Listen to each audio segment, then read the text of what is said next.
Welcome to Nagarathar zone. இது வரைக்கும் என்னோடய சேனலில் சப்ஸ்கிரைப் பண்ணாதவங்க சப்ஸ்கிரைப் பண்ணி பக்கத்தில் இருக்கிற பெல் ஐக்கானை கிளிக் பண்ணுங்கள். அப்போ தான் நான் உங்களுக்கு வீடியோ அப்லோட் பண்ணும்போது நோட்டிஃபிகேஷன் வரும்.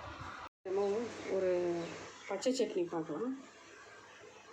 வெங்காயம் நீல வாக்கில் இருக்கிறது ஒரு 4 வெங்காயம், 2 தக்காளி, ஒரு 3லேருந்து 6 பூண்டு வரைக்கும், மிளகா ஒரு 10லேருந்து 12 மிளகா, கருவேப்பிலை. இது தாளிக்கிறதுக்கு இதோட உப்பு சேர்த்து மிக்ஸி ஜாரில் நல்லா நைஸாக அரைச்சிடணும். கடுகு உளுந்து கருவேப்பிலை தாளித்து இதை அப்படியே அரைச்சதை அதில் கொட்டி கொதிக்க வைக்கணும். அரைக்கலாம்.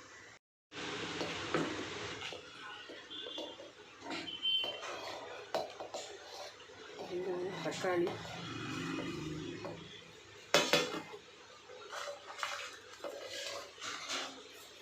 மிளகா, கருவேப்பிலை தாளிக்கிறதுக்கு இதோட உப்பு.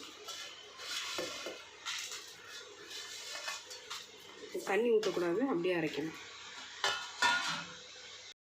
இதை மாதிரி அரைச்சிக்கலாம். ஆனால் தண்ணியை ஊற்ற வேண்டாம். தக்காளி வெங்காயம் இருக்கிறதுனால இதில் தண்ணி இருக்கும். அப்புறமா ஜார் மட்டும் கொஞ்சோண்டு கழுவி கொதிக்க வைக்கும்போது ஊற்றிக்கணும். எண்ணெய் காஞ்சிச்சு, கடுகு உளுந்து,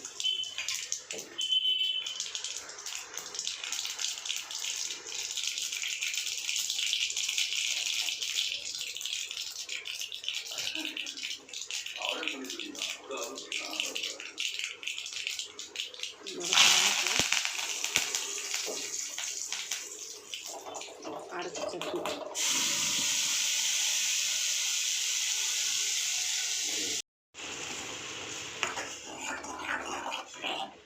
இதுக்கும் நல்லா கொதிச்சோன்னு ஆஃப் பண்ணிடலாம். நம்மளோட பச்சை சட்னி தோசை இட்லி எல்லாத்துக்கும் ரொம்ப டேஸ்ட்டாக இருக்கும். வெள்ளை பணியாரத்துக்கும் நல்லா.